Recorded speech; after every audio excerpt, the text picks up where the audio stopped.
The only openly gay kid in school, Jamie, has just turned 16 and dreams of becoming a drag queen.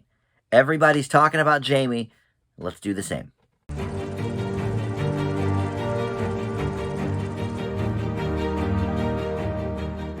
Hey guys, Dan here. This is Dan Reviews It. Welcome to my spoiler-free review for the new musical film, Everybody's Talking About Jamie. You can watch it right now on Amazon Prime. This is another one that was slated for a theatrical release, and then a few months ago, because of COVID and different delays, it got snatched up by one of the streaming services, and you can now watch it for free on your Amazon. And this is based on a stage play from London's West End in 2017, which in turn is based on a memoir from 2011 about the true story of this kid, Jamie, which was called Jamie Drag Queen at 16.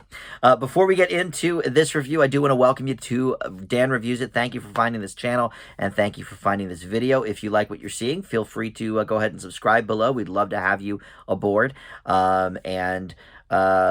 Yeah, what else can I say? Let's get into this movie. I was the only openly gay kid at my high school, so maybe I have a little bit of a personal stake in this movie, but I don't think I let it color my grade too much. So let's dive in.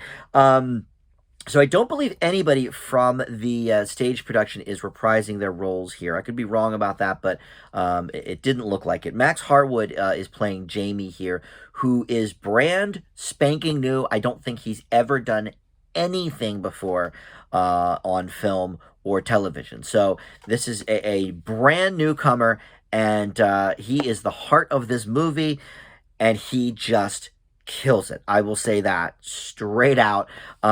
He plays this guy Jamie, who is coming into his own as he's coming out as a drag queen. He is being raised by a single mother and her best friend because his father left and does not want anything to do with this gay boy.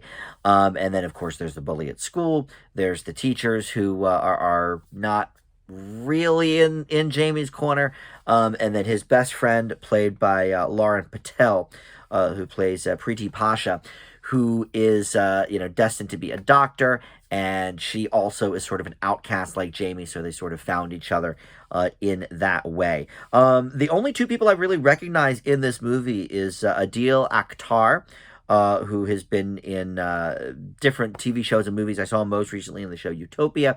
And then Richard E. Grant is here as well as the owner of this boutique, who was a drag queen in his past.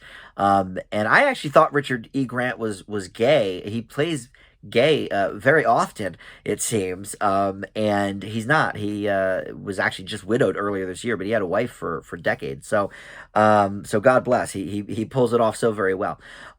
So this movie is basically about Jamie sort of exploring who he is and exploring his drag queen persona, and the big finale is the prom, and Jamie is sort of being told he's not welcome at the prom if he shows up in drag. And so that, of course, causes some internal issues. And then there's some other issues throughout the film as well, as you would expect with subject matter like this. It hits pretty much all those familiar beats. He goes, to talk to his father, and they still don't, quite see eye to eye. And, the school bully and him get into it. And a lot of the beats that we often see in movies and television shows about queer kids, gay kids, trans kids, what have you.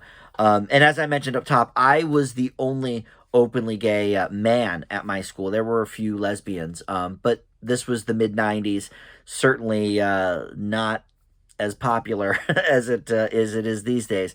And I got lucky, I didn't get bullied too much. But in that regard, it's interesting and kind of sad that this movie actually still feels incredibly relevant today. And it really shouldn't be the case, right? You would think that maybe it would have been more relevant 10, 15 years ago and sort of novel today. Like, oh, well, everybody's gay, so who cares?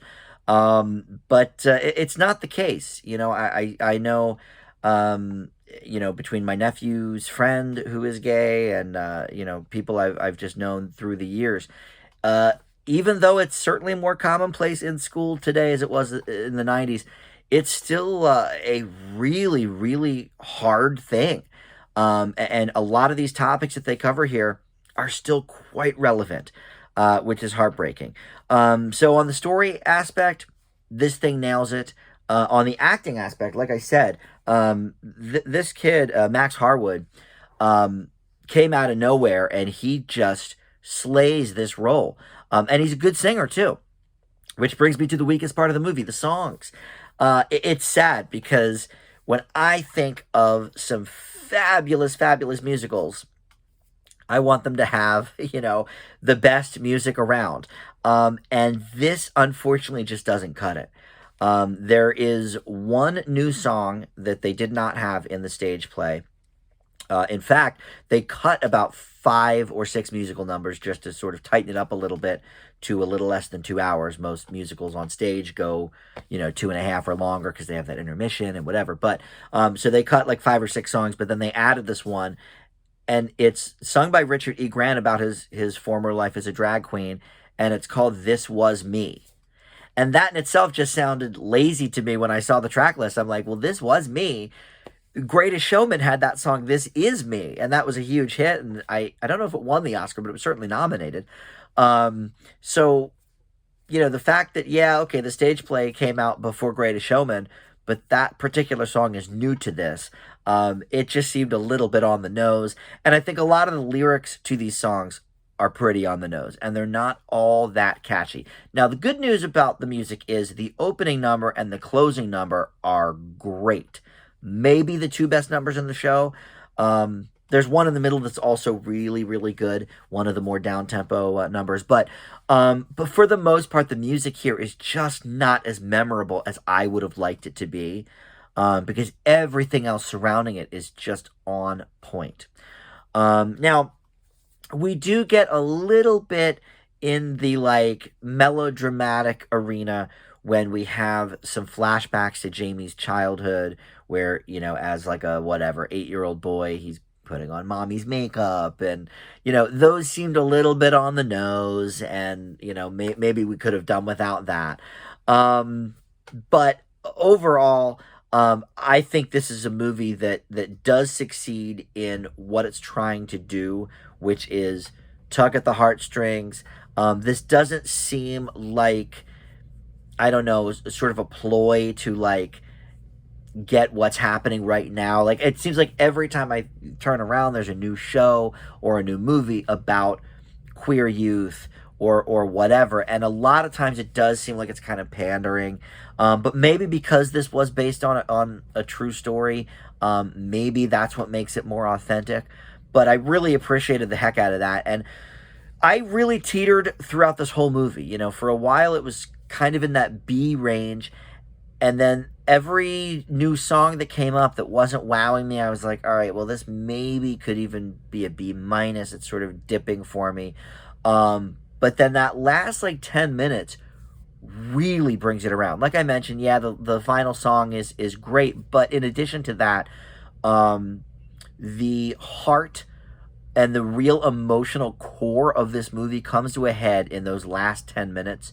At the prom scene, and I was just bawling by the end of this movie, and that's always a sign to me that all right, this film has done its job.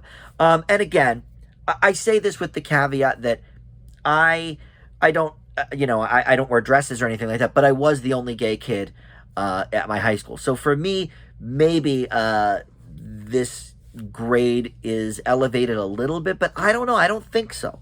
I'd be curious for you guys out there if you are straight and you see this movie. Let me know in the comments how it grabbed you. Because for me, I think it hit all of the beats it needed to. Harwood is a great, great first-time actor. Very, very impressive. I just wish the music was better. So for all of that, I will give Everybody's Talking About Jamie a B+. Again, your results might vary, but you also might like the music better than I did. I guess maybe I was expecting more, because usually movies like this, with, you know, sort of a gay center, have this really fabulous music. And this music was, it was just a little too on the nose for me with the lyrics, and just not that memorable, not that catchy, you know. So there you go. All right. Well, thank you for watching, and we'll see you back here next time. Bye.